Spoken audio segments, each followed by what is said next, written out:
Up a man with a watch looking like he broke the bank, but he promised me he's not. He said he got started from his wife and a pop's watch, face so fat the band had stretch marks. It shines so bright that you can see it from Mars. Man, he blinded me, reflecting headlights from the cars. He's got to be a rapper, baller, or a movie star, but nah, he's too humble to be all of the above. So he said, my name is Trap, oh, cause you bees in the trap. Nah, it ain't even like that, and he tilted his bull's cap. Introduced me to his wife, and she had one too. Wrist game so cold that she could build igloos out of nothing. They legit, they even bless their kids. Man, when they all stand in a row, they look like 4 Giotto rims.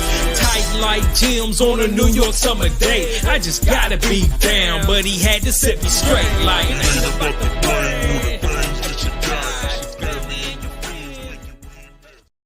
I said, yo, what's happening, family? It's your boy, Trapvision 3D. And yeah, your boy running late today. Thank you for being here. Thank you guys for being so patient. You know what I'm saying? Waiting for your boy. And yep, I got my time. I literally walked through the door, just got off work, had a very productive day. All right. So y'all already know the usual. Let's see who's in the chat, man. Of course, we got Cliff. We got my man Vic. We got Jesus. What's going on? We got Fats. John Gangy. You know what I'm saying? Hey, House of X is in the building.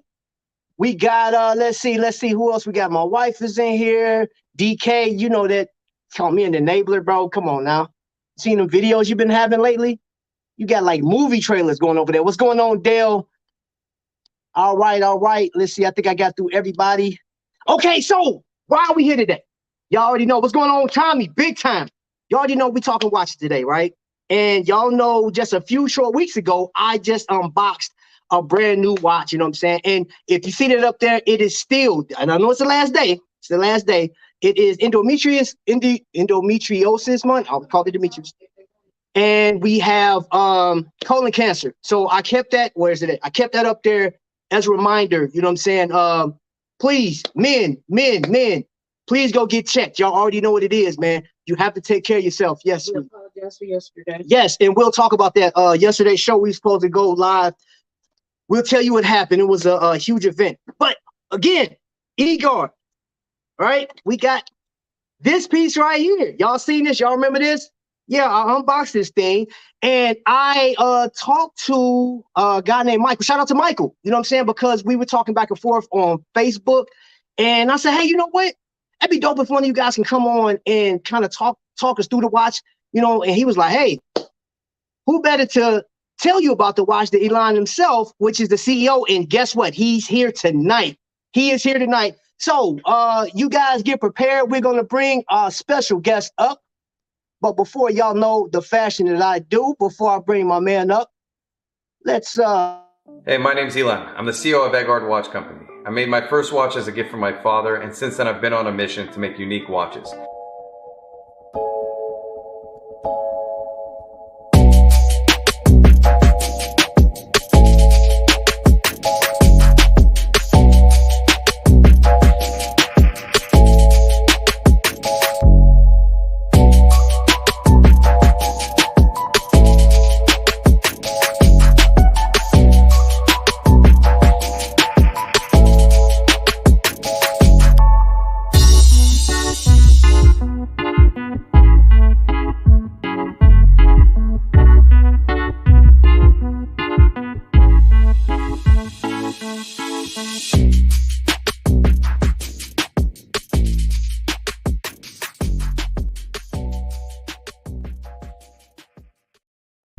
my man Elon. What's going on, baby?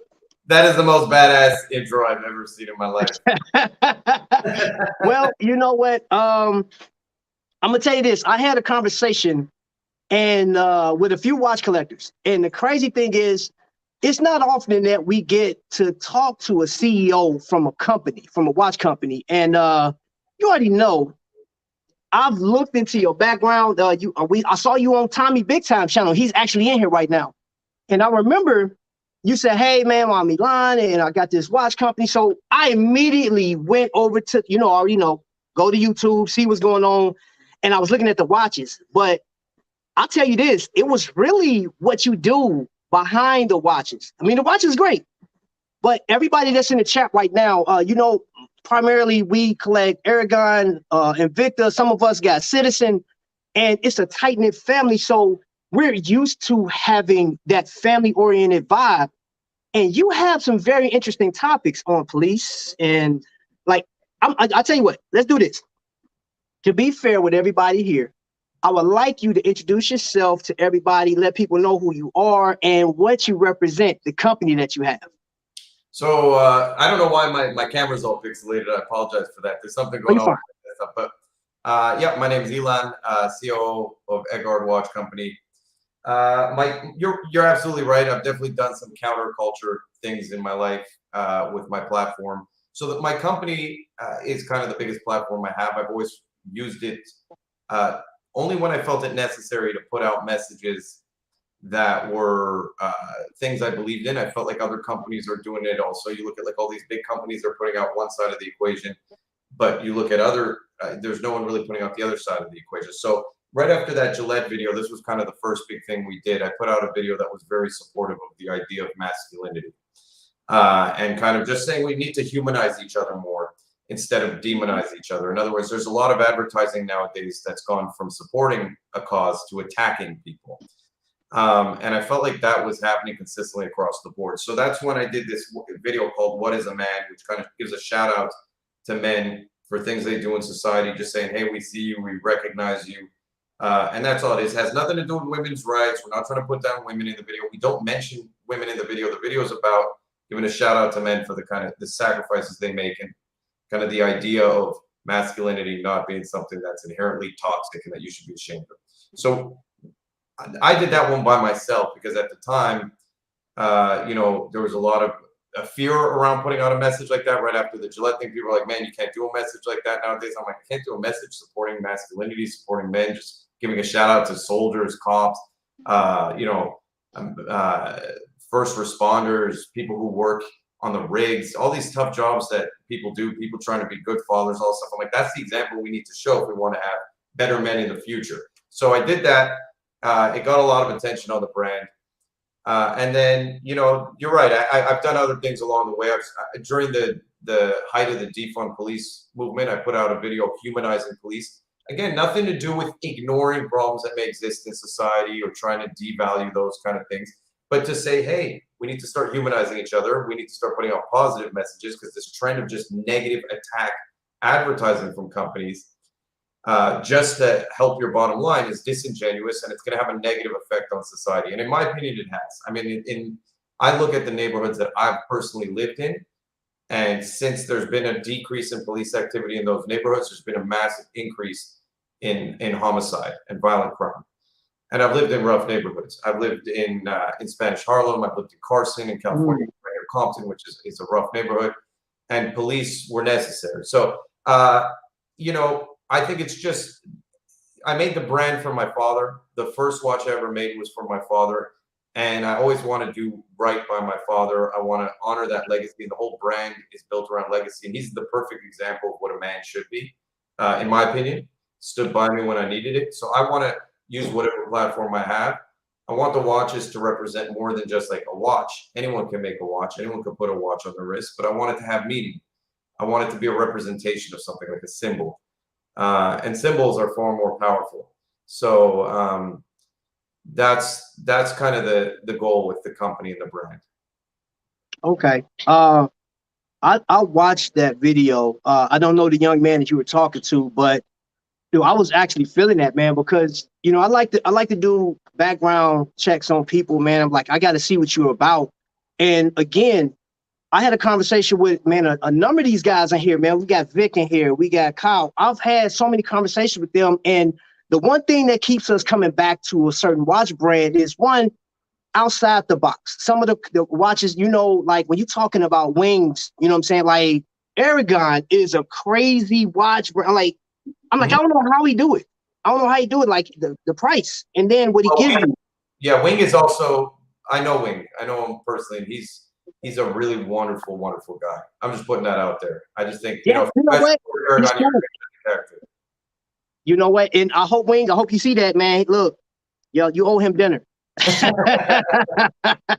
What's up, Ed? Thank you for coming in, Ed. But the thing about what you represent, man, it blew my socks off, bro. Like, and I eventually got into the watches, but I watched every last one of your YouTube videos, like over the past 3 days. I watched every last one of them, and you got a lot, man. The Gillette, I seen the defunding the police thing. Like you made the news, and it was something on your website I found pretty interesting. Is you have a lot of people, a lot of celebrities wearing your watches. And Sugar Ray Leonard, that's all I'm gonna say. Sugar Ray Leonard was in one of your timepieces, and then Terry Crews. I like Terry Crews. I mean, he's a great guy, Terry Crews. Yeah. You know what? That dude, I'm pretty sure he's a funny guy. I watched a lot of his intimate interviews and stuff like that.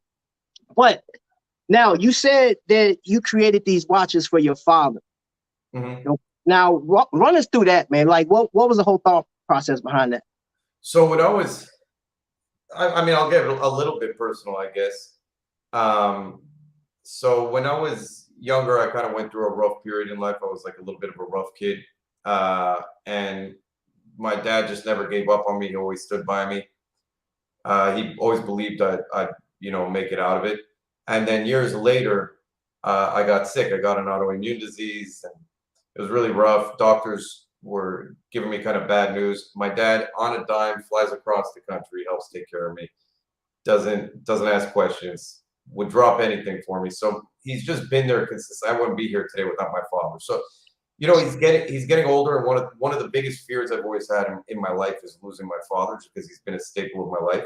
Very close with my mother too, but I just have a very good, strong father relationship after everything we went through together. And so I wanted a way to show him, hey, you kind of live on forever. How can you live on forever, right?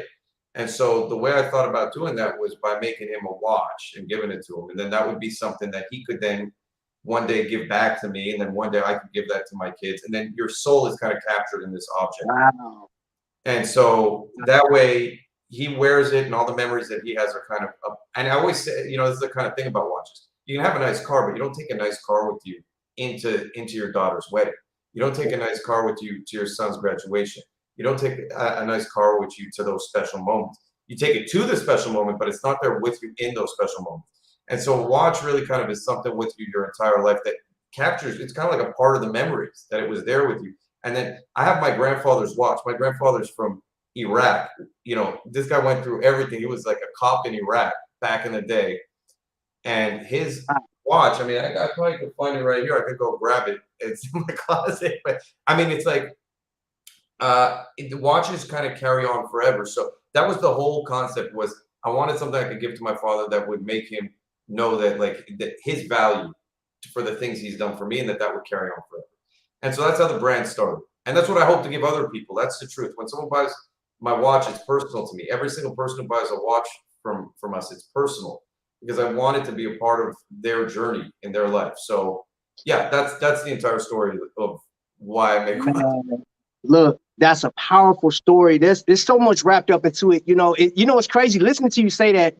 I listened to you say that you ran through this fear of getting on a plane, and your dad didn't coddle you. He said, look, yes, if I have to ride with you or fly with you, I'm gonna do it, but get your butt on and do what you got to do. I was like, man, and now just to hear that. Yeah, so that was a weird moment for me. I went through this weird phase I just started having weird anxiety attacks over flying, like associated it with death. It was like, I had a couple bad experiences on airlines also. I had an emergency landing. I had a couple things happen. And yeah, it was crazy. They pretty much said they fixed the problem on the plane. We had a 4-hour delay. We take off. They didn't tell us what the problem was. They just said, hey, we fixed it. We take off. We get to 20,000 feet. All of a sudden, the plane just drops to 10,000 feet super fast. It got super hot on the plane. Felt like it was on fire. And people were having trouble breathing. Drops to 10,000 feet. And then they go, hey, the problem that they said they fixed, they didn't fix. We can't establish cabin pressure. We have to go back right away and land the plane. And so I started getting weird about flying. And my dad was like, hey, you're going to have to face your fears. You don't get to back away from your fears. I'll be there with you every step of the way, which is an important message. When you have someone who helps you face your fears and is by your side, it's much easier than facing your fears by yourself. And so again, these are just, I think about like the messages and the lessons I got are so valuable. And then it's like everyone should have an opportunity to have those messages and those values and instilled into them, which is why I put out these videos. A lot of people are like, you shouldn't use your brand to do this. I'm like, that's the entire point of the brand. I'd rather people be offended and never buy another watch from me. And I tell people that all the time. I'm like, listen, I understand if you disagree with the messages. If you don't want to purchase from me, I can respect that. But you know what? The entire reason for the watch is this. So it's just part of what it is. If it works for you, it works for you. If it doesn't, it doesn't. But I'm not going to change to accommodate the entire world. I'd rather have a niche market, but that really believes in what I'm doing than have the entire world have to, pull back on my values. Well, I'll tell you what, and I'm not like, I'm surprised that somebody like you would even stand on that, because when that whole George Floyd thing happened, right? I've been an Invicta collector for a long time, and I know Nike made a statement. There were different companies making statements, whether good or bad. And there were watch companies that, like Invicta, that there were a lot of people asking the CEO, AL, which, I mean, I've met AL a few times on a cruise. They were asking him questions. They were supposed to, like, hey, he hasn't answered. He hasn't said anything. And it's funny that people start looking to the brands or the people that, like, hey, I spend my money with you. I want to hear what you got to say. So, man, dude, kudos. And I can stand behind your brand, just off the sense of me looking at what you did, all the commercials you got. And then one thing, even down to you break down how to operate your watches on YouTube. So, yo, he has a YouTube channel. It's actually in my description. And if I have any, just go to Egard Watches, any of my mods, man, could you please drop his YouTube channel in there? Because once you go over there, and it's one of these things, love or hate it. I'm not telling you to subscribe, and I'm telling you not to. If you find value in it, subscribe to him, support the mission. And I want to go back to your grandfather was in Iraqi police, you say? Yeah, he was in Iraq. My family had to escape Iraq eventually. They're Jewish, and it got rough. There was something called a Farhud, which happened, which the Jews had to escape. So it's an important part of my heritage. Half my family is Iraqi. Dude, I spent a year over there in the Army, and I worked alongside with Iraqi police. And I tell you what, there was a guy that he got messed up pretty bad, man. One of the nicest guys. I loved his children. You know what I'm saying? Like, he was so cool. And I can't say his name for the sake of security, but I enjoyed that part, having the relationships and then just learning a different culture. So, man, I can just imagine you still got his watch, man. That is dope. And the fact, I'm still going back to, like, you gave your dad a watch. And at one point it'll come back to you, Pat, man, that is powerful. And I know everybody in the chat right now, this is what we talk about, the legacy of our timepieces. And it doesn't have to be, and I'm not knocking on any of the bigger brands, because we had these discussions all the time about Rolex and all these other places. We value the watches. I'm going to show you something, Ilan. This was gifted to me. This is an Android. They don't even make these anymore, right? Yeah. This is one of Wayne's designs. And I will forever cherish this. This will go to I got 4 boys, so, well, whoever my wife decides to give it to, because my wife's like, look, I'm going to get the watches first and I divvy out who gets what. But I have something to give them, you know what I'm saying? And it's more about what this watch means. It was a collector gave me this out of his collection. And then, so I was blessed. Now, I do want to shout Cliff. Cliff speaks highly of you. Cliff is a good guy. He speaks highly of you, man. And listen, I have to give credit to Cliff because he introduced you to this side of the pond as far as watch collectors. Now, my man, I want to take up a whole bunch of your time. I want to get into this piece right here. Now, I told you on Tommy's channel, you said, hey, you have to pre-order it. And when it's made, like, give me some time. I'm going to tell you guys out there in YouTube land, everybody that's watching, I met him during, right before Black History Month, I believe, or during Black History Month. No, it was before Black History. It was January. It was like that last week of January. And you stated on Tommy's channel, like, hey, you ordered this watch, go check it out. We got all the schematics and everything over on my channel. So I went and looked. I liked the colorway, first and foremost. And I liked the dial. I didn't know what was in it, which is a Miyota movement, a JP25, which you already know. I'm just telling the people there. And I was like, oh, I love the tonneau shape. Now, I would love for you to run me through how did you come up with the design and why? So, okay, so number one, I try and combine other passions of mine into watches. So from the start, all my designs, not all, I do have some more. I've branched out into doing some more, I would say, classic designs, just because there's some people who want them. But my instinct or my desire is always to do kind of multi-layered, multi-textured dials, cases that are non-traditional. There's obviously, like, I'm very, very transparent. This is probably the only watch that was inspired by another watch brand. It's obviously inspired by Richard Mille to some extent. I think they make beautiful watches. And a big part, so this is also a personal thing for me with this watch. Number one, we called it the Patriot because I wanted to make a watch that would support first responders and support military. Right. So I was like, okay, I want to do something that's really personal to me when I do this. So one of the biggest gifts I ever bought my dad, which ended up backfiring completely, was a car. I wanted to buy him a really cool car that he could enjoy. I bought him a really old school Z3. So the brand, in my opinion, that represents cars, the mechanics of cars, racing the most, was captured really perfectly in that Richard Mille style. I didn't want to do a duplicate of a Richard Mille. I wanted to use kind of the idea of what they do and then make it our own. So I wanted to make the case a little bit more complex. I made it a little bigger. I changed the dial up completely. And again, you're looking at a $150,000 watch versus a watch under a few $100. Right. But there's obviously something that's captured there that is similar. And so a big part of it had to do with this idea that I do love cars. I do love the racing kind of look, the aerodynamic look. I love curved cases. So if you look, one of the main themes on my website, here I have it right here, so I brought it on. But one of the main themes on my website, a lot of the cases have like a slight curvature in the crystals, which always appeals to me. So there's a lot just pretty consistent with the other pieces, which has to do with the multi-layered, multi-textured kind of dial, the complex, unique case shapes, capturing that aerodynamic, that race car inspired feel, which ties into that gift I bought for my father, and then being able to have a design which I believed would be very popular. I believe that this would just be a style that would do well, and then that way we could use 10% of that to go to first responders and go to military. So there was a whole series of different things that went into the thought process behind this design.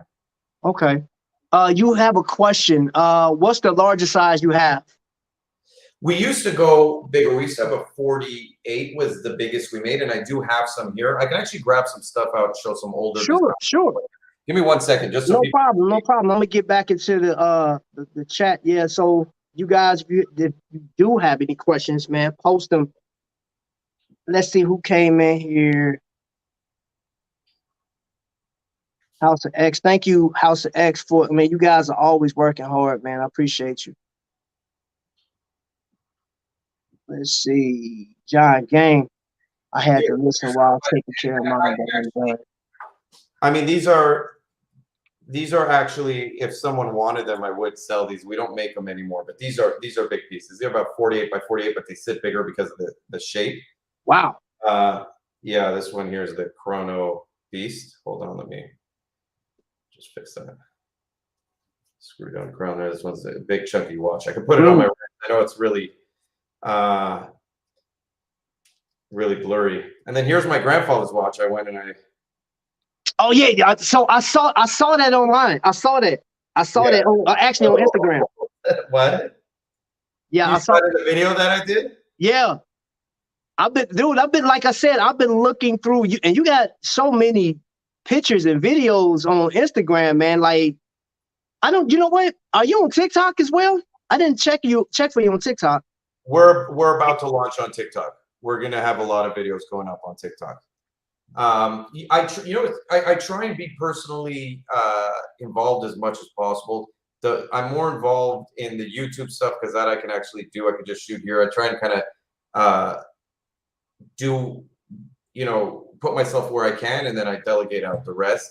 TikTok, I just don't, unfortunately, have time for. So we have a whole team that's going to be doing videos and stuff for us. But I think TikTok is a really great platform nowadays to get it. Yeah. And based on your messages and how, man, dude, you know one thing I like about you, and I say this while you're here, you don't apologize for how you feel. I seen that in your videos, bro. And even down to so martial arts. You said you've been like practicing Muay Thai or something like that. Yeah, I've been jiu-jitsu since I'm a kid. Jiu-jitsu, okay, yeah, because you were telling me you were talking about how you took some guys down, and some people either get with it like, oh, I gotta, enhance, or some people like, man, forget it, I can't beat them. Is that how it seems like that's how you approach your business, man? Because do you have, like, when you're making a watch, do you ever have that fear of like, I don't know if people gonna like this or not? Do you ever have that? Yeah, there's always some part of it. So I don't care what anybody says. People always experience some degree of doubt, unless they're, I mean, sometimes you need to actually.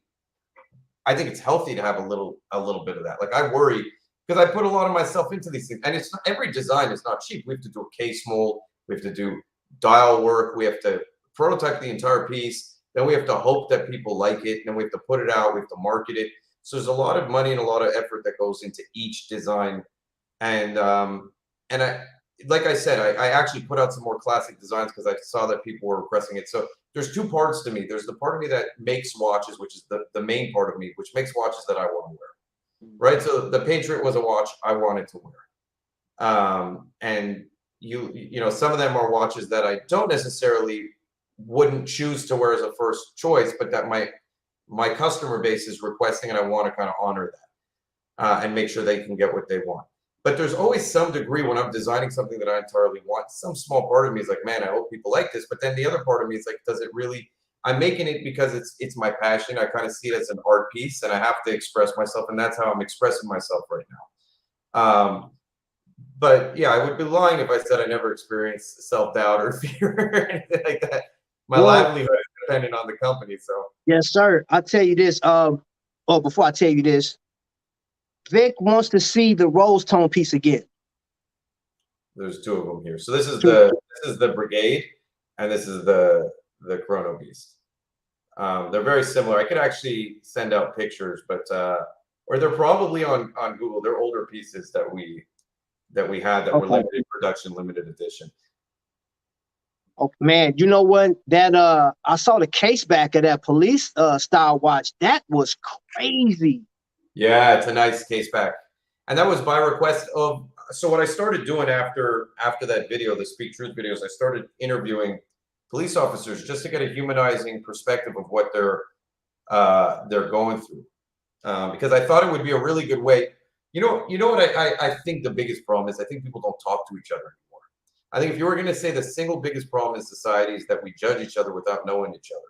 And so I figured, hey, a lot of people have a perception of law enforcement.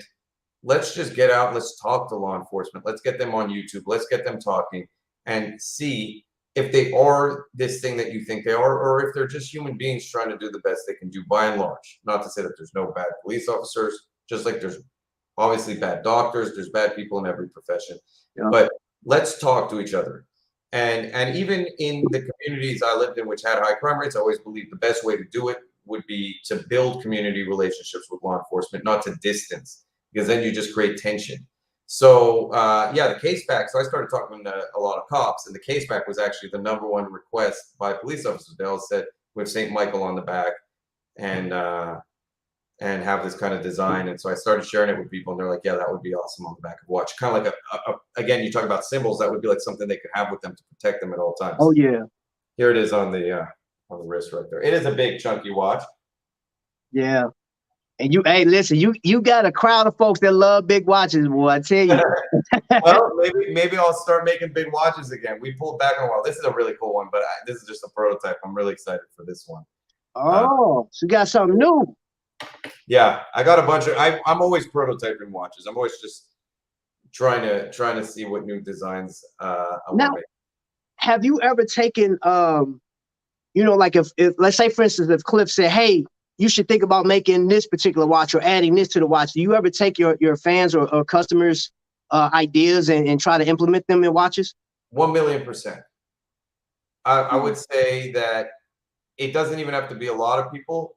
Everything ends up getting sent up to me. So if something is sent to anyone in my company that's a design recommendation, I make sure that it always comes to me. I can always read it, and then I can make the decision. If I think it's a terrible idea, I probably won't do it. But I always at least analyze it. I look at it. Sometimes I design it out for myself. Like just today, we had 3 people reach out. Every day we get people requesting design modifications or things like that. And so I always just test it to see. Sometimes people come up with really great ideas, so why wouldn't I listen to people? Okay. They're the consumer. I don't know everything. You know what I mean? So, John Gangy said, be true to yourself. I believe your dad told you to make the watches you wanted to make and not others. People listening to you, bro. And you know what? I was looking at your the comments. I read through some of the comments, man. People got a lot of great things to say about your watch company and stuff like that. Now, do you, out of all the watches you have, do you have a favorite piece? oh, that's a tough question. That's a very tough question. So I have favorite is a tricky word. I would say that the most special design for me is the shade. I don't know if let me just go get it. Should I get it? Does it matter? No, go ahead, man. Hey, listen, I tell you what, Elon, your family here, bro. Do what you do, man. Let me get into these comments. This is also great. Cops more. Yeah, hey Cliff, you know what? My godfather was a police officer. He was the chief of police in Chicago, man. So I don't have a problem with cops. There are some, like you said, there are some bad cops out there, but I have my opinion on the police. You know what I'm saying? And I always joke with Jerry Jones, but I grew up I grew up in Gary, Indiana. You know what I'm saying? And like that was the hood, terrible. Like at one point we had to have cops coming from different areas just to police what was going on. The murder rate was ridiculous. So I don't have a problem with the police. I've been through some bad stuff with cops, man. Some of them need training. Some of them need psychological, like it's damage. Absolutely. Here, I got an example for you. When I was in Iraq, I was acting MP, right? So I'm the police force for the base, and I had to pull up on one scene that I didn't have any control. The little kid got hurt in an explosion, and we're trying to make sense of everything. We're trying to like cordon off the area, and we're trying to see where the enemy's coming from.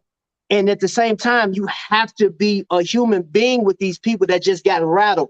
And the worst part about that for me was looking at the people that caused the damage. That's what really messed me up. And I start looking at like the Taliban and everything. Now I'm supposed to do my job as a police officer, as a cop, as an army guy, right? I was angry. And I said, if I get my hands on one of y'all, whoever did this, I'm gonna hurt you back. Now, my job is to serve and protect, point blank. But I'm still human, you know, and you know, if I did, let's say, I know it's people that love me, and if I did something wrong as a cop, how many of my people will stand by me? You know what I'm saying? But then how many, like on the other side of that camera, like down with him, I'm like, oh, I hate him, kill him, a dude, like take his job. You have to, I mean, let's be human beings. That, you know what I'm saying? I'm not saying for those cops that's being malicious, but for those that just make a mistake, oh, they held to, man, they putting them on the cross, man. Like it's the craziest thing ever. So I can stand behind the stuff that you're talking about. I agree with a lot of what you talked about. And I agree with you too. That's part of the reason I interviewed people who were trying to bring to light the issue of post-traumatic stress disorder in law enforcement. It's widely acknowledged in military. We don't see it talked about with police.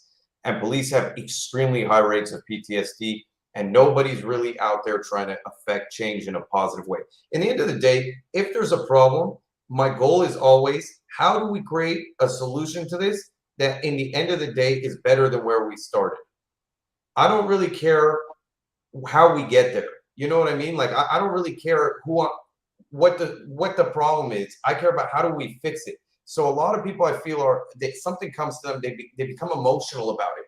And it's no longer about how can we create a better tomorrow. If the goal is to stop as much homicide as possible, regardless of who it's coming from, or if it's coming from, let's say, law enforcement. Let's say we have a problem with homicide with law enforcement, which statistically speaking, I don't see that's the problem. I see it's more like what you're talking about. We do need more psychological testing. We do need to have, in my opinion, more funding for post-traumatic stress. And we need to change the culture of policing so that it's okay to talk about these things. So for me to sit here and say, I'm 100% supportive of all police and never do anything wrong, I've openly criticized what happened with George Floyd. I saw that, it made me sick. It made me very sick when I saw what happened with George. That doesn't mean I'm going to take that emotional response and generalize all police officers across the board and start abolishing police officers, expecting that to have a positive effect. I lived in Atlanta. Since they've had this rhetoric toward police, the crime rate has almost doubled. In neighborhoods, they're trying to literally secede from Atlanta to start their own police forces because the police don't want to be part of the Atlanta Police Department anymore. How is that a solution? And in LA, in New York, in all these different neighborhoods. And who's suffering in the end of the day? The very communities that people say they want to help. So for me, it's just hypocritical. Anyway, sorry to go on. No, listen, okay, Elon, I'm gonna tell you something about me. I've been doing YouTube for 3 years. Started out, my show was literally called the Invicta Lifestyle. Then I changed it to the Lifestyle because the lifestyle behind what we do is, it starts with a watch. I met you through a watch because I know Tommy, you know what I'm saying? Which Cliff knows you. You see how this thing is like, it's repetitive motion where a single, like this right here, no matter how big or small it is, can spark up a conversation, and that conversation can like blaze like a forest fire. A lot of guys in here, like MJ just walked in. What's up, MJ? A lot of these guys, they have my phone number. These people talk to me on a regular basis. They sit behind me. They support me. We support each other. And it started with a watch. So I have this watch, like I told you. I said, hey, I told you in the chat 2 months ago. Hey, I'm going to check it out. I'm going to see what I think about it. And I like it. I actually went and worked out in it this morning just to see how comfortable it is. But with you agreeing to come on the show, added another layer to this thing with me as far as you're concerned. And there was a comment earlier, I think John Gangy said that you're down to earth, you know, and we didn't know who you were when you came into Tommy's channel. You was like, hey, I'm in line. This is my company right here. And we're like, okay. So, you know, we go through the thing where we like, yeah, sizing you up. Well, let's check this guy out. You know what I'm saying? But for me, it was all of your YouTubes and the Instagram and your thought on humanity, period. Your thought about humanity, man. So I can stand behind that wholeheartedly. You know what I'm saying? So you got some watches you about to show. Yeah, I was going to talk about the shape. So this is the first watch I ever designed. Nice and thick. Anyway, the Shade version 2 is not as thick as this one. I kind of liked the original thickness on it, but I also do like that it's thinner. There was a comment before about make the watch, stay true to your dad, make the watch. Right. I like that comment because my dad always says, he's like, never make a Me Too watch. And what he means by Me Too watch is a watch like every other watch in the watch world. So that's, anytime I make a design that looks too basic, my dad just comes out, he's like, no, that's a Me Too watch. Don't make a Me Too watch. So, and I like what you just said, that a watch can spark a conversation. And the more unique and presence a watch has, the more likely it is to catch someone's eye and then be like, oh, that's a cool watch. And then you can have a conversation with them. One of the coolest moments I ever had was when someone just from a distance was able to recognize our case shape. I was wearing a watch. We have that oblong case shape on the Qantas, the Dali. We did it on the Passages watch. That was kind of our most famous case shape. It's iconic, I guess. I would hope one day even more iconic to the company. But thank you. I can see that comment. That's a very nice comment. Hey man, look, you in there now. you're a part of the family. I told you, man. Like, you're very passionate about what you do. I will say, I have a number of watches in my collection. I put this on and see the dial. Like I said, I was telling people, I said, man, this does remind me of Richard Mille. And I put it on. The leather is super comfortable, but it's the dial. And then you have for those at home, 24-hour counter down here.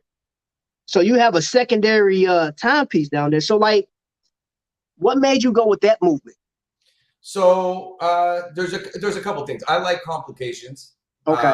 Complications are very cool. I personally don't use chronographs, so I do feel it's not that I don't like chronographs. We have some in our collections. I just don't tend to wear chronographs as often, but I do like 2 pushers and a crown. I just like that look. Right. And one of the main functions that I do use is secondary time zone. I do catch myself doing that because I travel a lot. And then also anything to do with day, date, and day. Since the pandemic, I've completely lost touch with reality.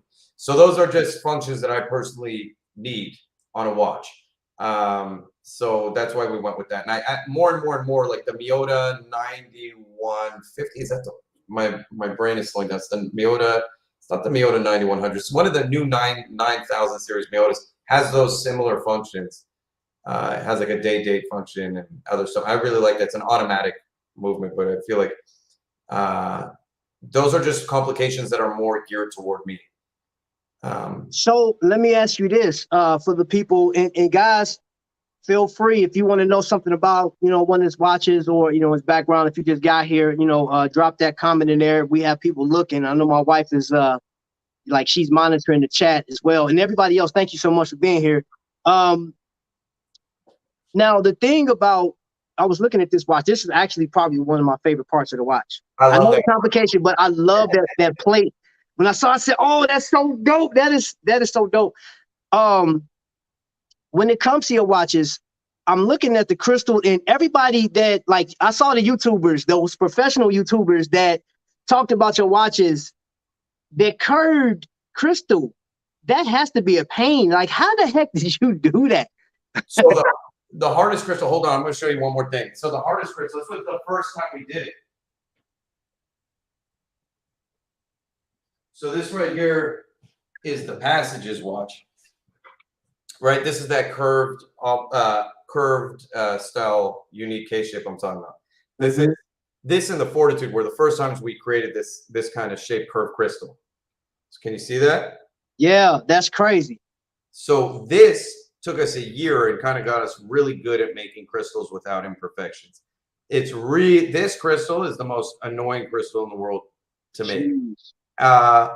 So it just took a lot of testing to cut it. So the hardest part about a crystal is if you have like a consistent shape, even if it's curved, it's not as bad as when you have kind of what you would call like a north to south asymmetrical shape. In other words, the crystal is not circular or not perfectly rectangular.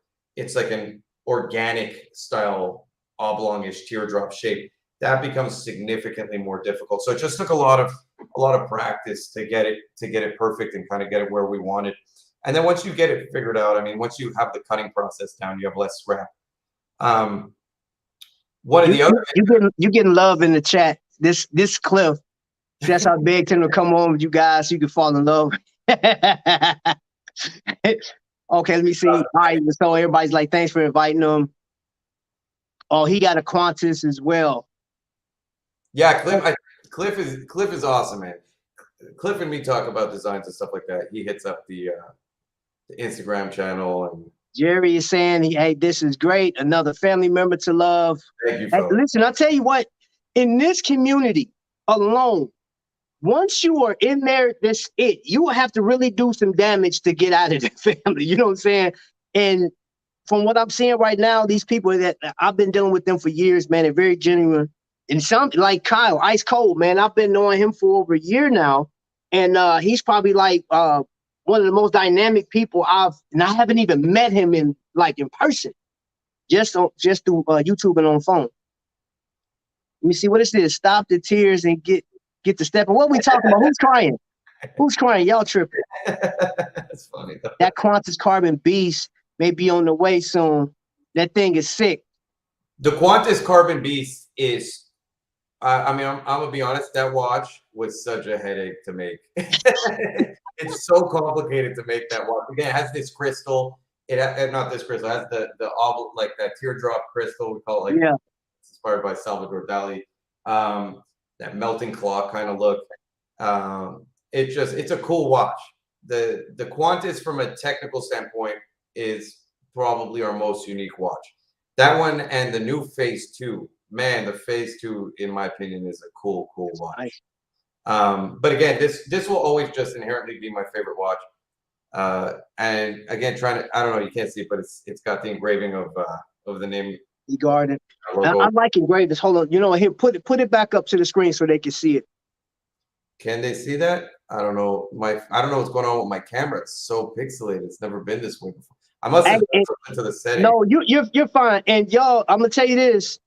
Go to his channel. If you are new to watch collecting and you don't know, once you get your watch, you don't know how to use it, go over there and check his channel out. He just go through. He has little shorts. He has everything. And then just pick up some of the other stuff, your podcast. Now, you still how often you do podcasts? I try to do them often. I've been working on some other stuff lately that's been scooping up a lot of time. So I haven't been doing the podcast as much, but I'm finally getting back into it. I just did a great talk with, there's a guy, Jordan Foltz, who I talk a lot about the masculinity related stuff with. The guy's just genius. He worked with charities for young boys, and he just has a really good perspective. Talked to him the other day. I'm going to bring him on to do another podcast soon. I just had a great conversation with a former homicide detective who's a really brilliant guy, and he just wanted to come on and talk about some stuff that, interestingly enough, he's been going through. Again, just this whole kind of approach to humanize. One thing about the podcast, which I really wanted, was for people who disagree with me to come on. And I always invite people to come on who disagree with me. But it's very hard to get people to have a dialogue with people who disagree with me. So I'm pretty sure if you keep pressing, you'll find somebody. I would love it. We had one guy I thought for sure he would come on. He was emailing. He was saying, like, I've even had people, it's interesting. You put out any type of these messages from the time we did the counter Gillette message to today. Every one of my messages is met with some form of hate mail. And I always try and talk to people and tell people, hey, why don't you just talk to me for 5 minutes? You'll probably be surprised we agree on more than we disagree about. We just probably disagree on how to solve the problem that we both agree on. But we both probably agree that the problem is very similar. And so I think that usually pulls people back a bit, and they go, okay, maybe I judged you wrong a little bit. But that would be my dream, to get people on the podcast who actually disagree with me. But yeah, those are the two next guests on the podcast. I believe I was on the YouTube channel with the most recent video that was posted, the firearm one. Did you post on that one? Yeah, I saw that. I think I shared it because I'm like that. I mean, I've been to ranges, and that is like annoying when when they look cocking. I'm like, dude, like, what are you doing? Because if you shoot me, bro, like, you know what I'm saying? Like, that's the craziest thing ever. Yeah, I saw that video, man, and I do believe I shared it because people need to know that. You know, people go to the range and they just like, I'm gonna just go just to shoot. No, there's steps to going to a range, man. You know what I'm saying? Like, don't just go out there and you got the gun all. No. I've seen the craziest stuff ever. I've seen somebody get shot in a range before, and I was in the military. Oh. He wasn't at the low ready, man, and he came in. He had it across his sling, and it caught his button. Bah! Shot the soldier right next to him, man. Shattered this whole thing. Just shattered it. And I'm like, yo, that's crazy, man. This dude. We were about to go. We were going for some we were training. We weren't even deployed in the deployment phase. We were just training. And he probably got shot. If he got shot with a rifle, it was probably 300 blackout. Or a 5.56. That's a big round. That's not that'll take off part of your arm. That's a heavy duty caliber to be shot by. So I mean that. Thank you for your service, by the way. I didn't say that before. Oh no, man. Hey, listen. If I could do it again all over, I wouldn't want to do it now, but I would, y'all. I mean, you know what? I support people that support our country, man. That was one of I would say the highlights in my military career is actually before I got out, starting to train other soldiers, and the stuff that it took me a while to learn as a soldier, I can just implement it to save somebody's life. And during my last deployment, I was in a training phase versus going over. I was stateside and I was training soldiers that they were going over. And when I seen them coming back home, it's like you always got that thumbs up, like you made it back. Thank you. You know what I'm saying? Just it's blessed. Let's see, the Bermuda watch. Somebody, okay, they on the website, bro. They on the website. So the Bermuda watch is another one of those extremely difficult watches because of So our engraving process, we kind of have a very unique. A lot of people do casting. I don't like casting for engraving. It looks cheap in my opinion. So, I mean, maybe some people can do it. Great. Yeah, I see a question here. I very much wanted to do a very unique dive watch. We did a 45 millimeter dive watch. I could check if I have it with. It was a really cool. It was called the Navita. My brain is slow today. Navita. It was limited edition, but I might have one left. I can go check, but it was a really cool design. I love dive watches. I really want to do a very cool kind of hybrid traditional, but still with my touch dive watch on there. Like dive watches, that's my favorite style. I'm just saying. What were we talking about before this, though? I lost track. What were we talking about? We were talking about the range. You said thank you for your service, and let me see what else were you talking about. The Middle East, and then right before the Bermuda. The Bermuda. Okay, yeah. The Bermuda is a kind of like a funky dive watch, but they're so people use like casting to do the engraving. So what we did is we found like there's these really high 3D lasers that a lot of actual hand engravers are using nowadays and just lying, and they're saying they're not using it because these lasers are amazing for like a first wave engraving. And thank you, Tommy. I can see the comments. But it just produced so much scrap initially. We had to waste bracelet after bracelet after bracelet. I was like, man, is this gonna work? But I feel like the way we pulled off the engraving on the Bermuda and the Poseidon came out really, really well. It does feel different than like a kind of a different variation, which like a casting would be. Yeah. So Cliff says that would be sick, Elon, if you definitely get these guys hooked on the dive piece. Look, Lon, I literally today was my last day. I just took off my my pro diver.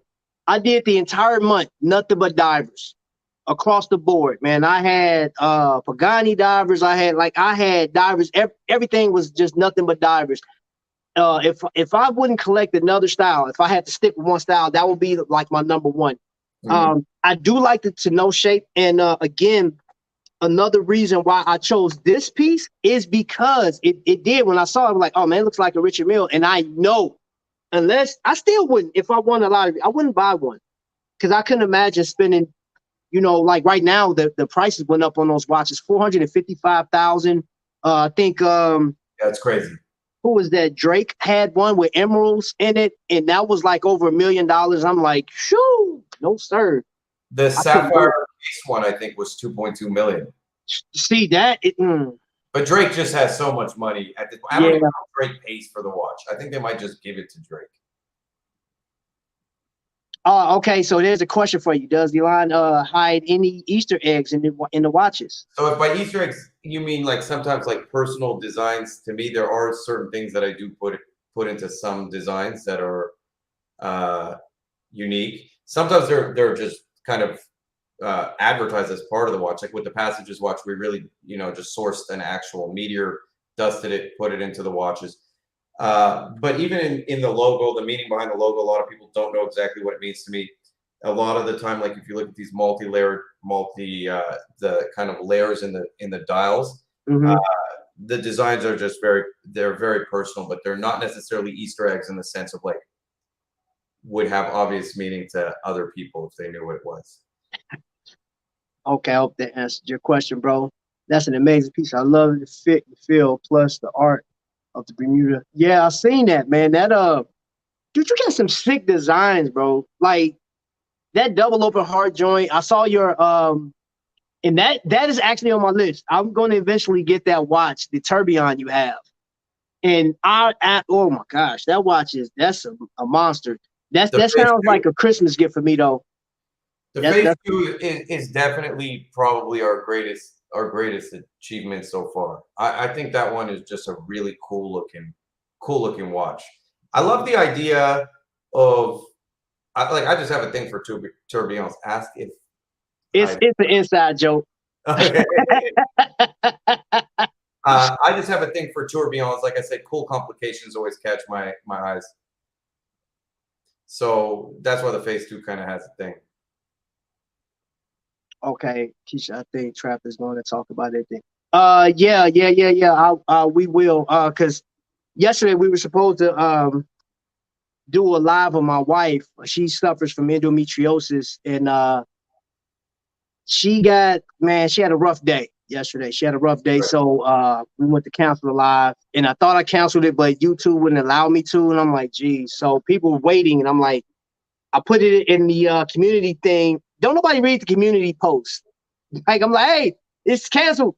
We're not doing it. But back to your watch designs and stuff like that. I would like to see, like the dive watches and what you come up with, because like this design, it is a busy. I love that. Just like, I'm gonna let you guys see it if you just got here. The dial is sick to me, man. It's a lot going on. So how about this? Why don't I'm gonna make a design. I'll come up with like a cool design. I'll just like draw it out. I'll do a rendering of it. I really want to use. I actually prefer, and here's just my honest opinion, working with like I've used Lita movements, I've used ETA movements, STP movements. My favorite movement is the Miyota 9000 series. I find it better than all of the above. That's my honest opinion. I know a lot of people just want Swiss made attached to their watch, but I'd rather have a Japanese Miyota 9000 series movement assembled in America than I would a fully Swiss made watch. So how about I make a design? I'll show it to everyone here, get everyone's input, and hopefully it's something that I'll just do I'll show like just the actual design. Let's get some feedback on it. Let's see if it's something I could make. It is tougher right now for me to make watches. This has been a tough year in terms of costs of everything going up. Shipping has increased, and we've really tried to keep our prices the same no matter what. We've had sourcing issues for even weird things, like even metals are getting harder to source. Leather is getting harder to source, everything. And so I really do hope I can make new designs this year. You talk about fear. There's some fear around that, kind of where the economy is and where everything's going. But I think it would just be a fun project, something that everyone could be kind of like a community watch. You guys, it would be, man. Hey, what y'all think, man? Hey, look, put a 1 in the chat. Put a 1 in the chat right now if you want to be a part of this, man. Put a 1 in the chat. I think that would be dope, man. I, for one, like I said, I absolutely love dive watches. I do like elements. I like carbon fibers, sandstones, and things like that, man. So whatever, like, I know just by watching and looking at the pieces that you have, I know this dive watch, whatever it looks like, is gonna be crazy. And I, for one, I'm gonna tell you right now, like I told you, I was gonna get this, dude. I'm gonna support that. I actually have a few of your watches on my wish list that I'm gonna, purchase. And now let me ask you, because I was dying to know this. How did you get involved with some of the celebrities? How did you get them into your brand? So I have a big acting background. I've been on The Walking Dead. I was on The Walking Dead for a few seasons. I was in short Deepwater Horizon. So I've been acting for years, and I guess I would just always hustle. A lot of people were like, "I'll take any positive thing I have." So at the time, I hadn't been on Walking Dead yet. So in my acting career actually was not that far as it is now. My acting career was kind of just starting back then. But what I really did is I would go find a way to get everyone's contact information, and I would just email them and just present myself in a way that where I want it to be in 5 years. In other words, this is where I could show my brand is in 5 years. I'm just going to present it that way today. I'm going to do everything I can to manifest kind of like getting these people. What people don't see is that you get like 1,000 no's for every yes.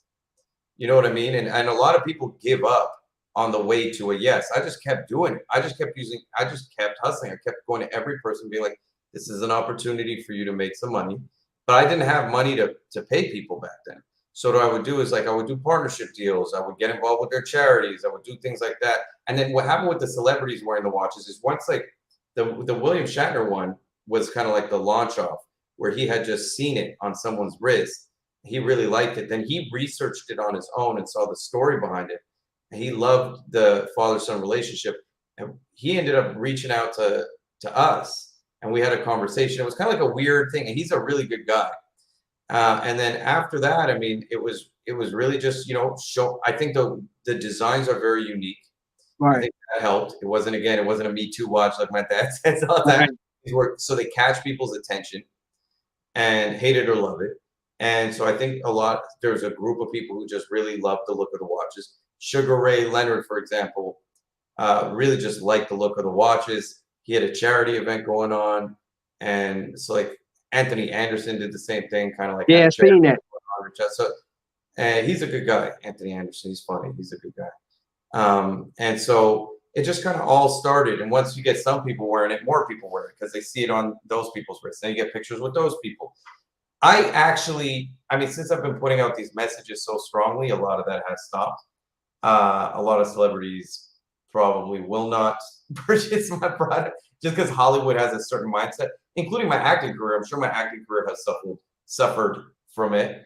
But you know, again, in the end of the day, I rather be standing up for what I believe in than just kind of Hey, saying Hollywood's got a weird vibe lately. go do you, bro. Hey, we gotta take a quick second break. Tommy dropped us with a super chat.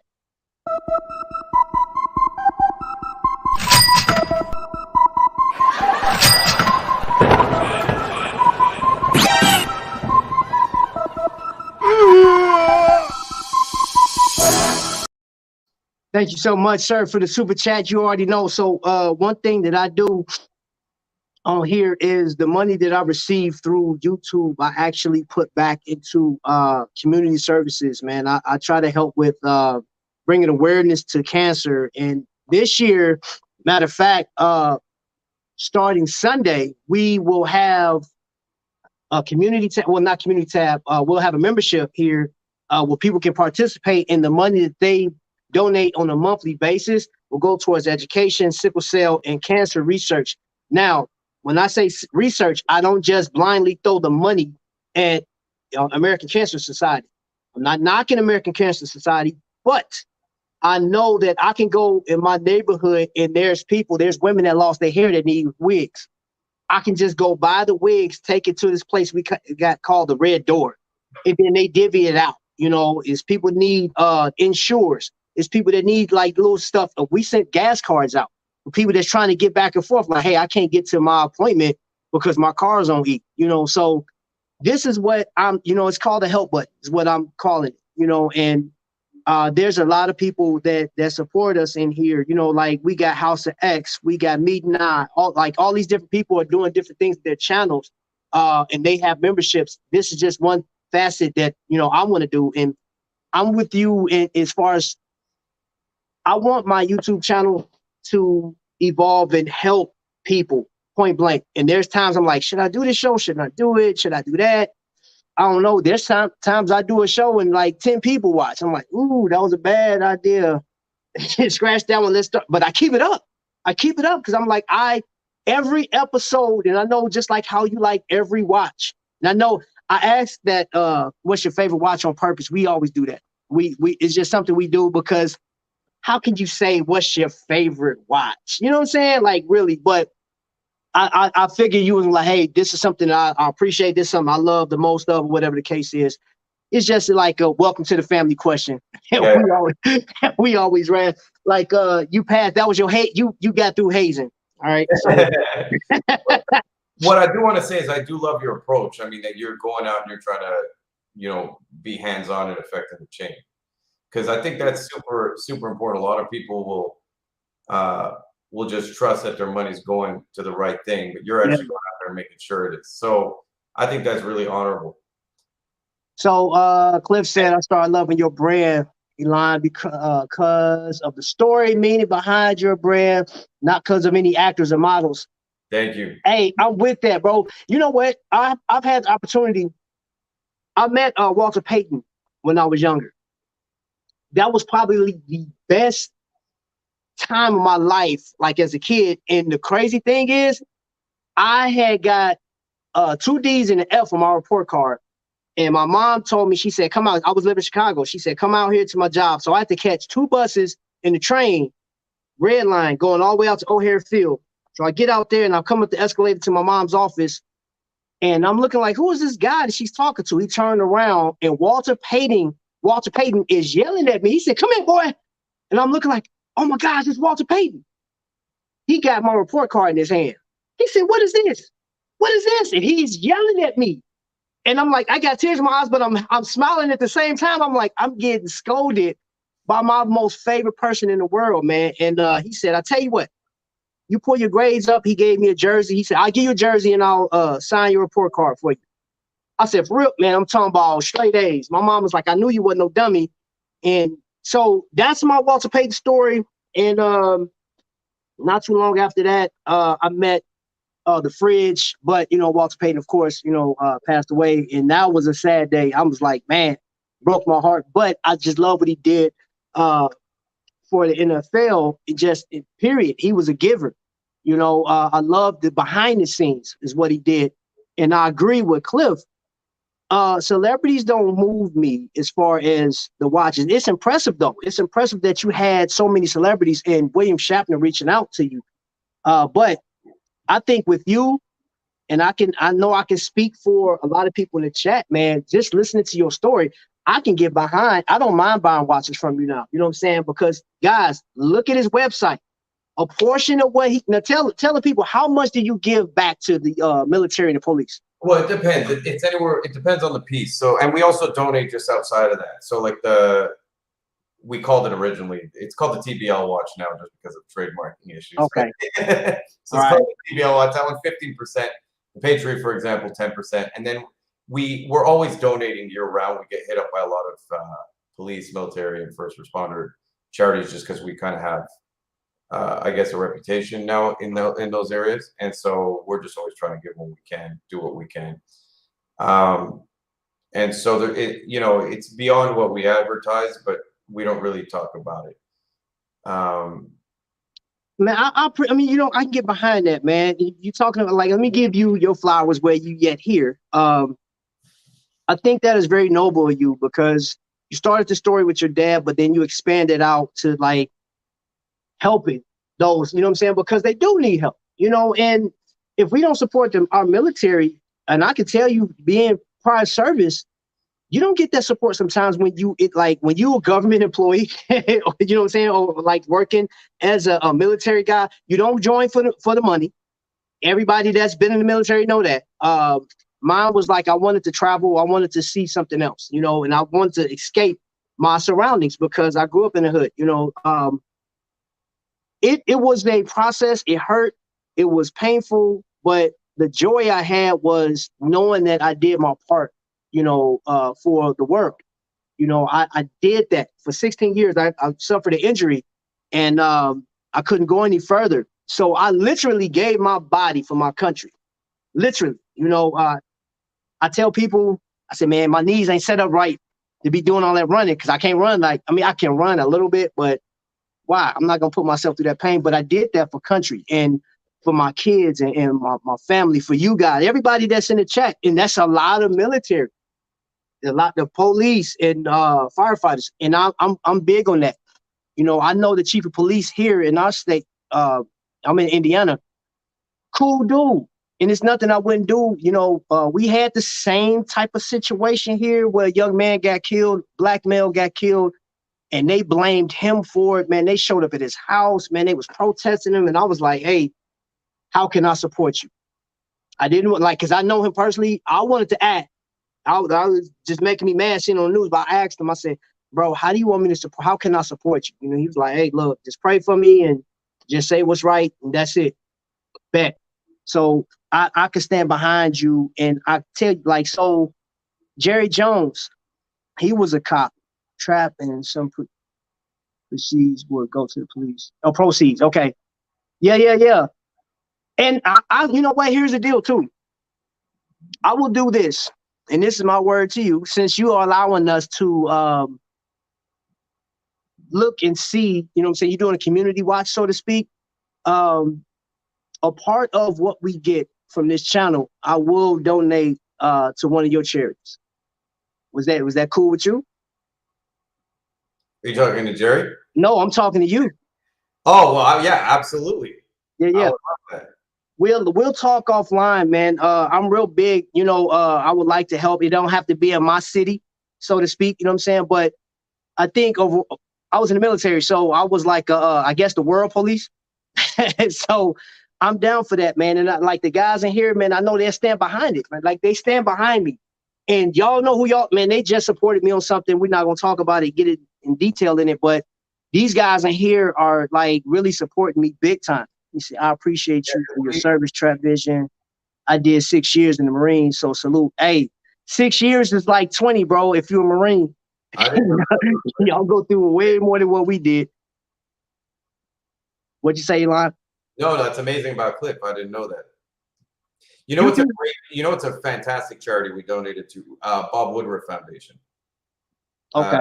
It's a really good charity. They really focus on giving a lot, like the majority of the money to the actual people who need it. See, and that's what I'm talking about, man. You know what I'm saying? Like, because people, I mean, you know what? Last year we rose, a group of us rose like $5,600 for breast cancer awareness. And, I talked to a representative over at American Cancer Society. They say 20% of that goes to the bills and keeping the lights on and stuff like that. And the rest is divvied out. They said, it goes for medicine, it goes for research and all this other stuff. But if you are let's say, for instance, you work and you make like $40,000 a year and you got like $30,000 worth of bills and you got enough money, like you donate $100 out of that, that's a lot to people. And you want to know where your money's going. So that's why, I'm starting a help button here, and you'll see where the money's going. You would know exactly. I do receipts. Like if you want to see it, you will see exactly. I'll be doing like little shorts. You'll see me going to these places, talking to these people, and I'm going to do it to where members can see it. If you want to be a member, you will be able to come, like pull up go on YouTube, and you'll have your own little page to see it. So that's, at least that's how the membership thing is set up. I will say this because, like I said, I didn't want to take a whole bunch of your time tonight. Guys, if you have any other questions, or if you guys been doing some shopping, which I know y'all crazy for watches, drop your comments in there, because we do want to respect this time, man. But give it a second. Elon, is there anything else you would like us to know about you or the company or just anything? No, I just really appreciate you taking the time to, reach out and then talk, not just about the watch, but actually everyone here taking the time to actually get to know me. I appreciate that. That means more than, just the watches alone, like you said. So it's nice to meet people who are like-minded and who are open to hearing the things that I put up there. And I just appreciate it. It makes it all more worthwhile. Okay. Yeah, man, most definitely. I don't think there's any questions. I think they are going. Oh, wait. Here they come. Egard offer value. Hey, they do. Like, they do have a value pay system on there. So you don't have to pay for the watch all at once. Like, I think you break it up in like 4 payments. Over 2 months or 4 months or something like this. 4 months. It's over 4 months. Yeah, I've been on the, man. Look, I dissected your website. I was looking at everything, man. And you can build a watch. Now I don't know how painful it is for them to make it, but you can build your watch, man. You can put the cases. So if y'all seen when I brought him on, a part of the screen he was putting one of the watches together, which I thought that is so dope. I'm back, had stuff to do. Do you ship to Canada? Of course, yeah. We ship internationally. The only thing might be customs, which people occasionally get hit with. Okay, just ordered. Oh, man. Somebody just ordered. All right, V2 Chrono in blue. That's a nice watch, the V2 Chrono. It's a cool watch. Said watches are dope. They feeling it. Let's see. Line is the man for this. Thank you, brother, for being you and my friend more than a customer. Yeah. And I do have to say that. I do have to talk to that. I started to show off, and I did say that, you're the second CEO of a company that I've met, well, in this atmosphere, at least anyway, in the watch world. You don't see it. Like, I don't even know who runs Seiko. I don't know who runs Citizen, but I have those watches in my collection. I sold my Seiko, actually. I met the Invicta, like I said, El Lalo, I met him I've actually messaged Wing on Facebook. He's very responsive. He will respond to you just like that. Like it's crazy. And you guys are more like you're more personal. You know what I'm saying? Like you don't shy away and you put everything out there. So the comment that you made earlier that, you know, like because of Hollywood and your views, they're like, I don't know if I want to touch that. Man, you affecting people in the best way, I feel. That's just my personal opinion. I don't know you like that personally, but I definitely I agree with you on a lot of stuff that you be talking about on your YouTube channel. And if they are scared to like, hey, I don't want to interfere, so be it. We support you. We'll support you wholeheartedly. Thank you. And let me see, Trap, what do you start? Yes, right. That's right. It started with a watch. That's my saying, man. It all started with a watch. That's a great saying. I think that is like, I came out of this after you said that story. Like, it does really, it can spark all types of conversations, friendships, everything. What's my favorite watch? This dude asked, what is your favorite sandwich? Sandwich? Oh. Favorite or the one I eat the most?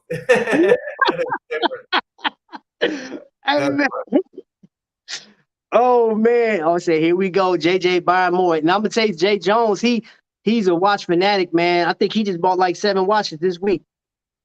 I was looking at the 1, 2 Dale. Okay, Ad is looking at watches. What's up, Tristan? How you doing, man? Thanks for being here. You guys want to meet my dog? She's just crying out here. Oh yeah, Elan is way different breed. Well, I gotta read that. Way different breed for sure. This dog is the best dog in the world. I rescued her. Someone had hit her in the face with a crowbar or something like that. Oh no! So her teeth were all cracked and like black. Come on, Emma. So here she is. She loved it. And so when I got her, she couldn't eat food. She couldn't do anything. She was just in so much pain. So I operated on her mouth. I had her teeth removed so that she could heal. And she had to get injections to blood infection. And she would just hide in the corner for the first like 4 months I had her and just shake and cry. Because she was so scared of people. And now she's legitimately just the best dog in the world. Dang. She's just totally a wild, happy dog. Come on, come here. Show everybody your pretty face. There you go. Yeah. Oh, she's my best friend. That's what's up, man. Yeah. MJ asks, will you ever go up to a 50 millimeter? I would go up to 50 millimeter if the demand was there. I think it would be cool to have one watch kind of at that 48 to 50 millimeter sizing again on the website. So there's a very good chance of it happening. This year's a tricky one, but it is something that all our watches kind of sit within the 38 to 45 range. So it would be cool to just have one thing that's outside of that. And it gives me more room on the dial to do. A lot of these smaller watches, the dial work becomes more difficult. When you go up to 50, you have a lot more space to kind of play with the dial.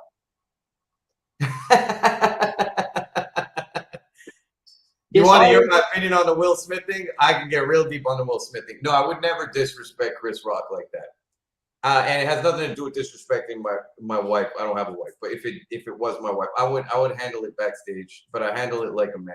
I think intention matters more than words. In other words, what was Chris Rock's intention there? And so if someone's intention is really to do me harm or embarrass me, then I'll kind of step up. I don't know if I'd escalate to violence, but I will always stand up for people I care about. I don't think he handled it properly. Everyone's allowed to have a bad moment, but I don't think he handled it. And it's sad for me because Will Smith is someone I really admired my whole life. I thought he was a really cool guy. He never seemed to in terms of celebrity, he never seemed to need to go the negative route. His music was always positive.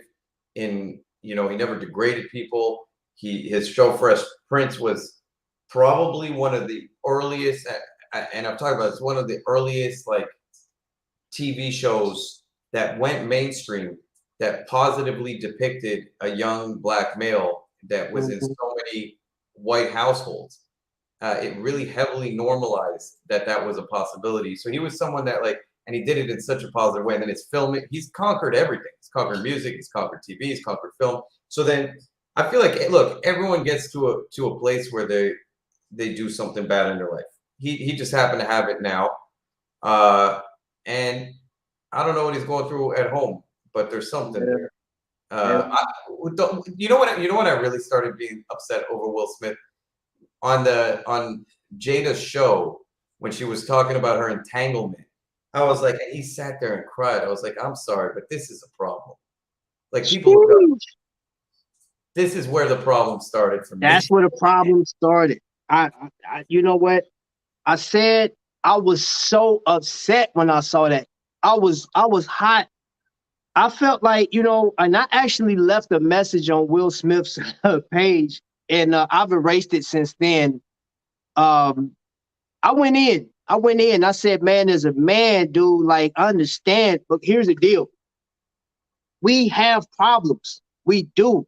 We suffer from all types of stuff. You know what I'm saying? And I don't even know what it feels like to be Will Smith, because he's in front of the camera. He got to deal with life, with his wife, all that. Okay.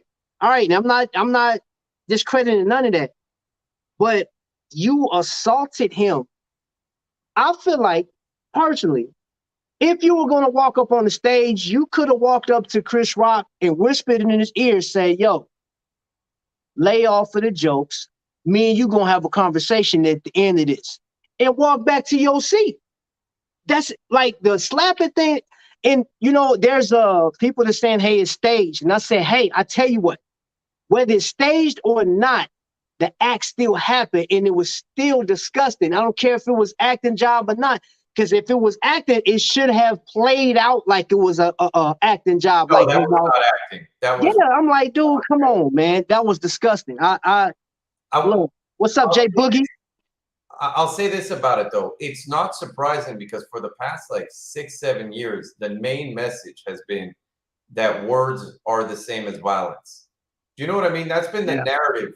You know what I mean? You say something to me, it's the same as violence. And I'm like, no, words are never the same as violence. I understand standing up for your wife. If you felt like someone was disrespecting his wife, I do understand as a man you want to stand up and do something, but that was not the way. But again, and I would have actually been more easygoing about it if right after it happened, he had that outburst. If he kind of had a moment where when he went up to give his speech, he's like, look, I don't know what I just did. I don't know why I did that. There's things going on. If he just had a real honest moment, but instead he went up there and he started talking about love and happiness and how he's a bringer of love. I'm like, something is disconnected here. And then supposedly at the party afterward, they weren't even talking to each other, and there were like two camps. So I'm like, no, this man had a lot of opportunity. And then the next day when he's getting all this bad press, then he comes out and doesn't apologize. I don't know what's going on with him, because that's a very weird thing to see. And it's just kind of a reflection of where we are as a society at this point. And a lot of kids, even today, a lot of kids look up to Will Smith, and a lot of parents sit with their kids and watch Will Smith movies because he has a ton of good movies, if I'm being real. And now you got to go watch him do that, and you're telling your young kid, hey, that's how you deal with problems. That's how you deal with someone disrespecting you, smack them in the face, or someone saying something to you that you don't like. Well, that's not going to lead to a better future for everyone, unfortunately. Now, that to me, it sounds like you got your next podcast title. Totally different, by the way. I agree with you. If someone touches your wife, that I totally understand. Yeah. That is on site. That is on site. Physical contact. That is different. There's a threat. You know what I mean? There's a problem now. But when it's just someone using their words, it's always, if you step up when it's just words because of ego, it's not because you're actually, I feel.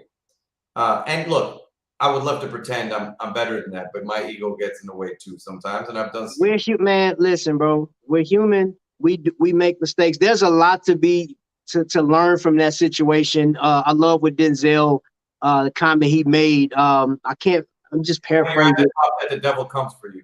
Yeah, it's your highest point. You know, I'm like, dude, and you have to constantly, if you're a very spiritual person, I'm not gonna say religious. If you're a very spiritual person, you should be in constant prayer all the time, because there's a lot going on, you know. And with that being said, as far as you're concerned, man, we'll be doing that. Like, we'll support.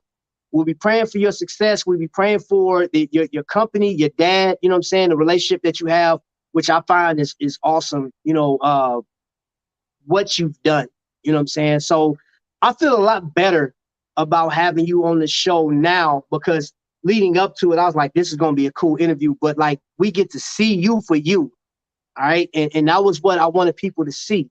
And this is something I wanted to experience for myself. Oh, we got the Kayla Mara star in the building. Hey, they famous, they popular, they going somewhere. And as a matter of fact, Marcus, I know you said we were talking about this. You wanted the blue one. I think it's available now because it was sold out. We're gonna have them by the end of April, but hopefully sooner. Okay. And bro, you don't have to pay it all up at one time. You can do like in increments of 4. You know what I'm saying? Things like $58 every other month or something like that. So yeah, there you go, bro. You got it. Your blue watch that you've been looking for. This one, get it. I'm telling you, I get this thing. So I normally, like, as far as flames is concerned, because I like the flames, I would give this a 5 flame because of the design. I love the fact that you got this thing engraved on the back. I'm a case back dude. Y'all know that I love case backs, and it's engraved. I hate to see the ink. Get the ink out of there, because once you get to sweating, it goes away. You lose all your information. You know what I'm saying? So I can appreciate this watch. It's a very comfortable, and I did some push-ups in this thing this morning. Just want to see how it felt while I was working out. No problems. Marcus, I know you, like, he works out a lot. Perfect watch, bro. Perfect watch.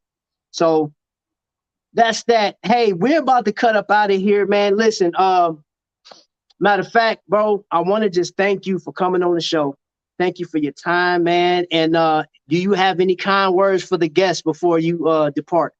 I just appreciate everybody watching. I appreciate the way you approached the whole interview and everyone's comments. I mean, it was really nice. I think you guys are just a good group of people, which is cool. So I'm glad you guys created this community for yourselves. I think that's awesome. I think that is, like, it's so hard nowadays to find good people, you know, that you could just talk to and have these kind of conversations with. So I appreciate it. Yeah. So, man, bro, look, I appreciate you, man. I'm gonna let you go back to your day and play with your dog and stuff like that. Sir, thank you so much. And I'll tell you what, open invitation. I have your information. I got your email. We will be in touch with each other, because I was serious about, you know, donating and stuff like that. I would like to get your thoughts offline. You know what I'm saying? So I'll be in touch with you. That phone, I can text you back and forth through that number I gave you. Okay. So I'll be in touch with you, bro. Thank you so much for being on. Thank you, guys. Thank you. All right. Thank you. Have a good night. You too.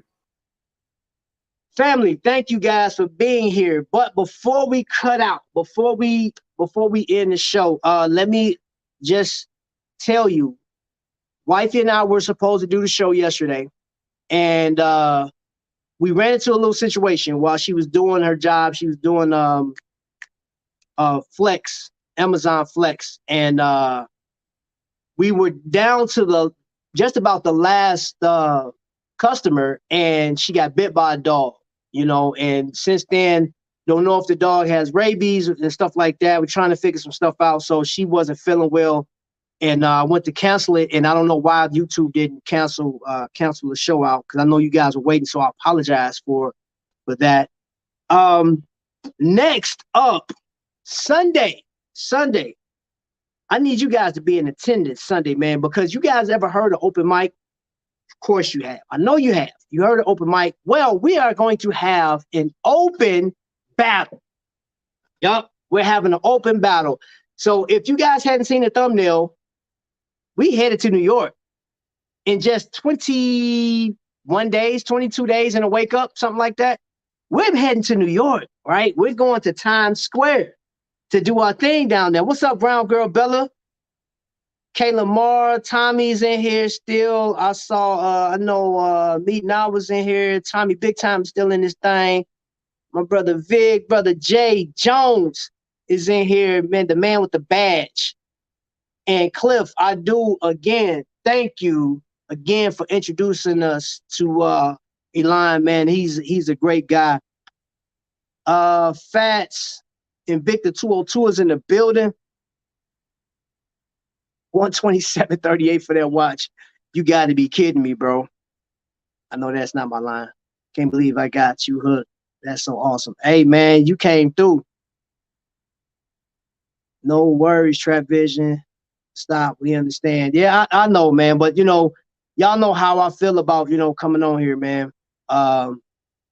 Jesus is still in here. Jay Jones. All right. So, yeah, we're actually going to have a battle this weekend. Open my whoever, like the best of 5, you know what I'm saying? You bring your 5 pieces and we going to do that thing, because when we get to New York, we're going to have a battle. We're going to battle boats versus boats, and we have Sabacos versus Sabacos. We got some names in the hat right now. You have to stay tuned to find out who's actually going to be in there. They're going to be promoting these people and showing everybody else on the Victor Harlicks and the Victor Cruises. Everybody's going to know who's going to be at the battle. But up until that point, we're going to have battles every Sunday scheduled. So you bring your 5 in here, man, whatever 5 you got.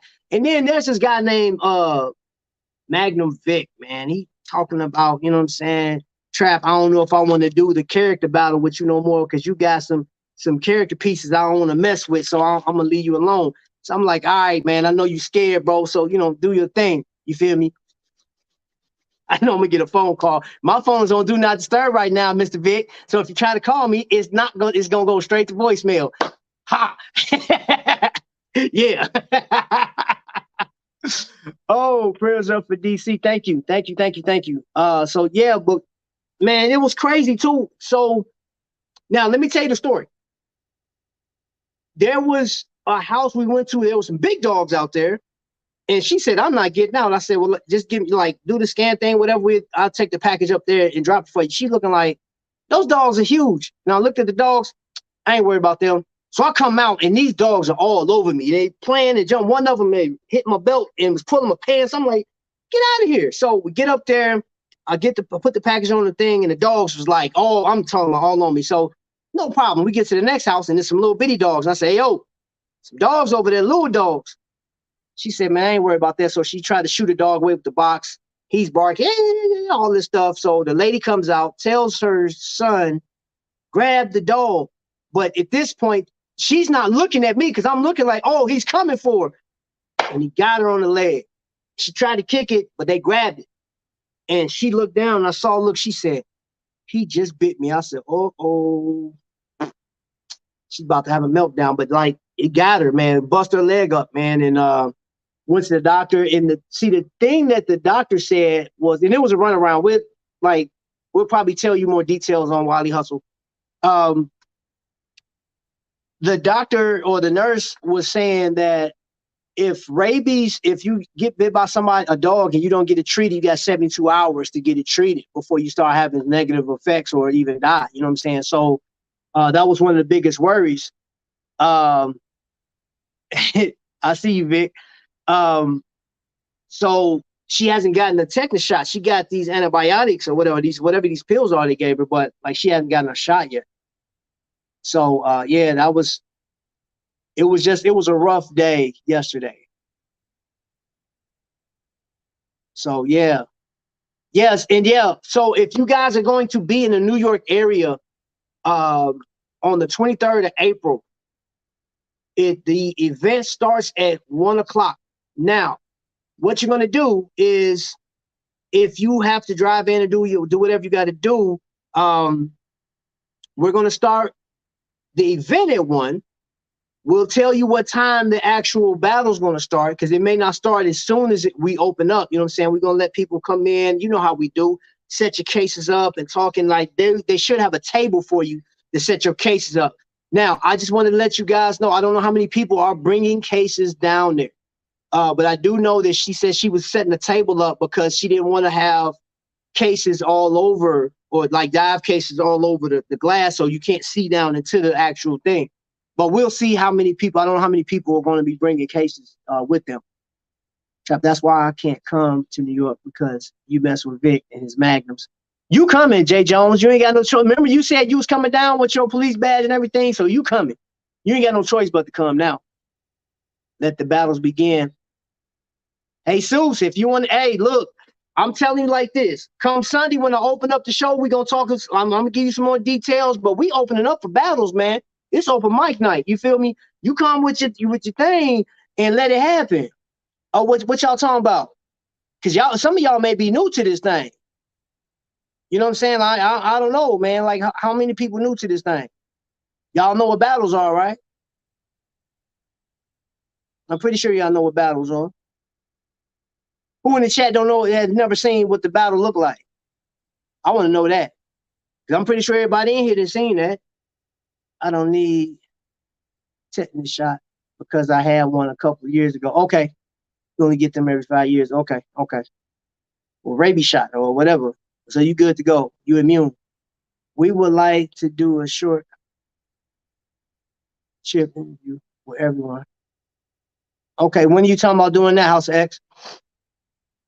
We could talk offline. Or if you want to, let me see. No one can come. The shield is waiting. What? By the way, I'm calling it to shop tonight at 10. Oh, for real? Okay, I guarantee I'm not gonna miss that, bro. I guarantee you I'm not gonna miss that. Dale, have a good night, man. Dave D, I can't make it. Oh man. She called you? Okay. Okay.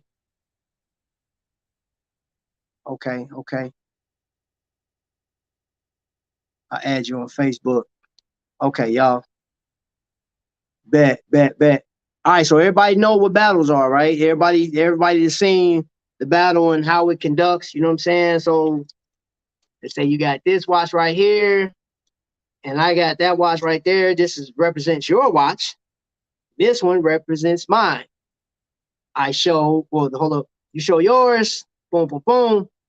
I show mine, and then the people make the decision to which watch they like. Who wants to hear Vic talk? Beat the wings off of me.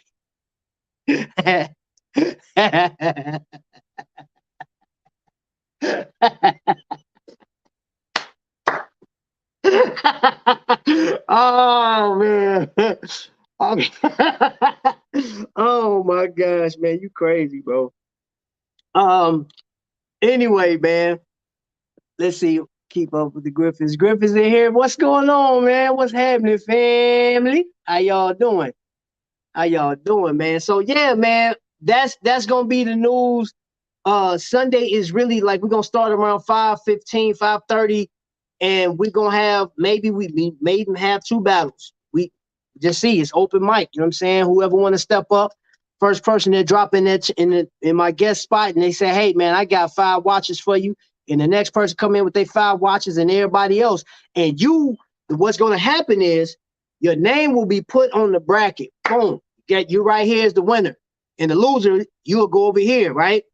You still have an opportunity towards the end. We're going to have winners, you know what I'm saying? And we're going to build up until we have, you know what I'm saying, this person over here on this bracket go up against this person right here. And then we're going to have a championship bout.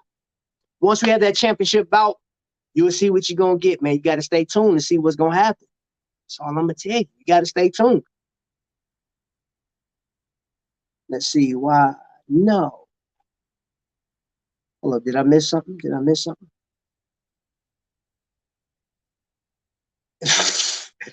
Hey, you're snipping your sock.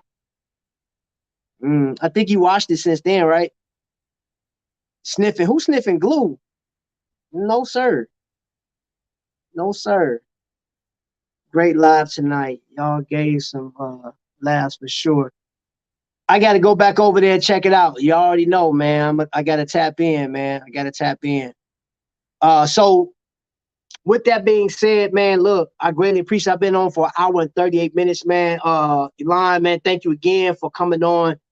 You do have a great product. If you just got here, we talked about this watch, but I'm pretty sure if you made it this far on the replay, you've seen the watch a couple times. But I do have down in the description, it'll just be his watch companies down there, his YouTube.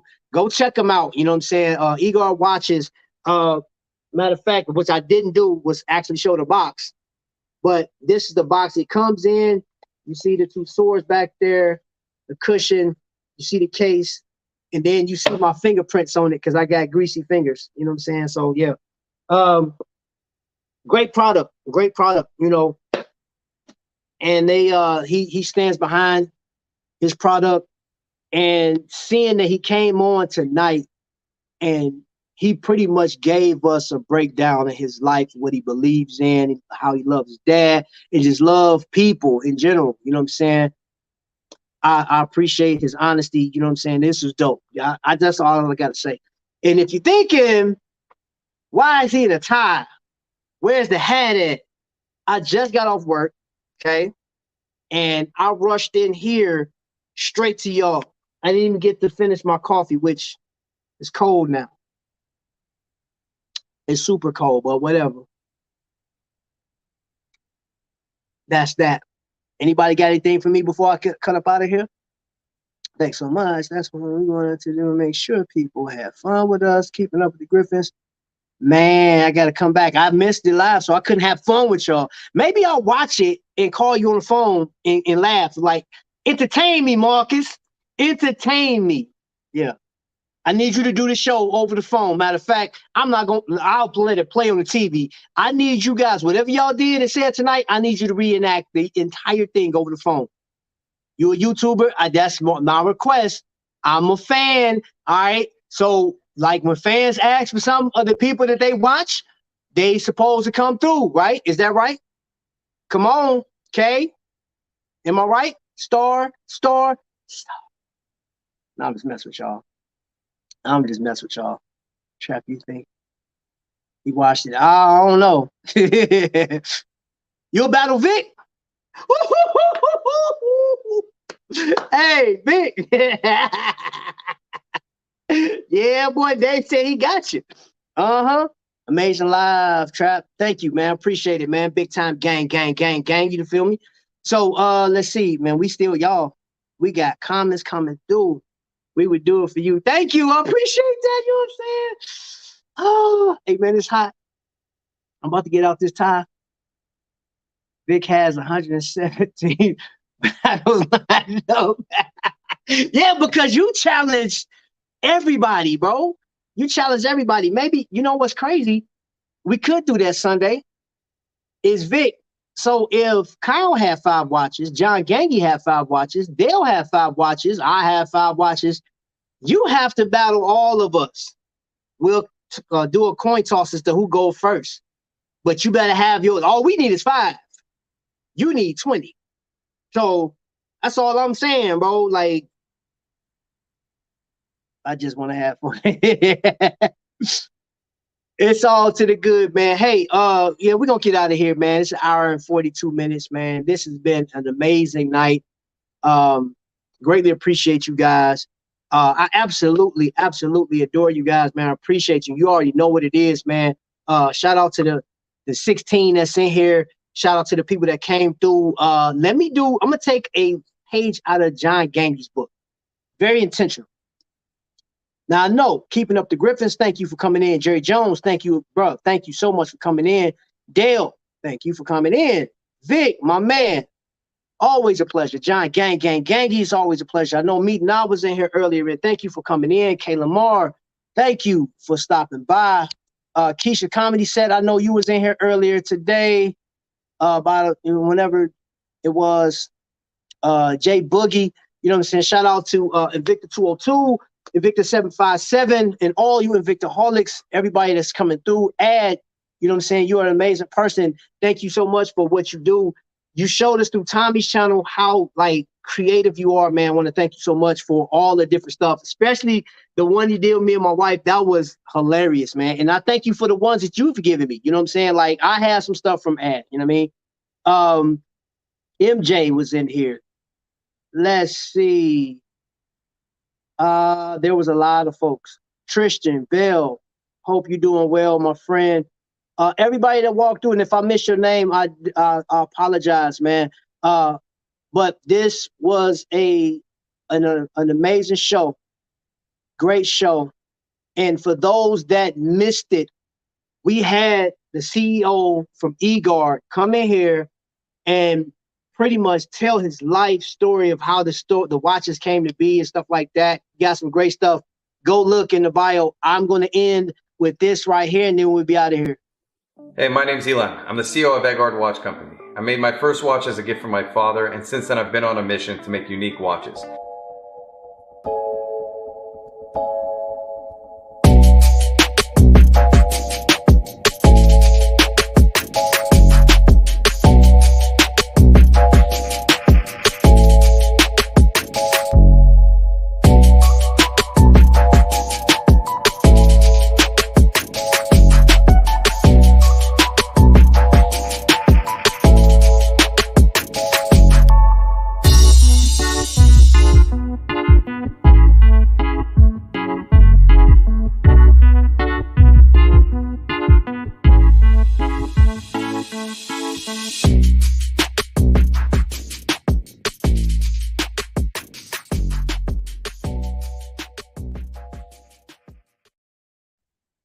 thank you guys for being here.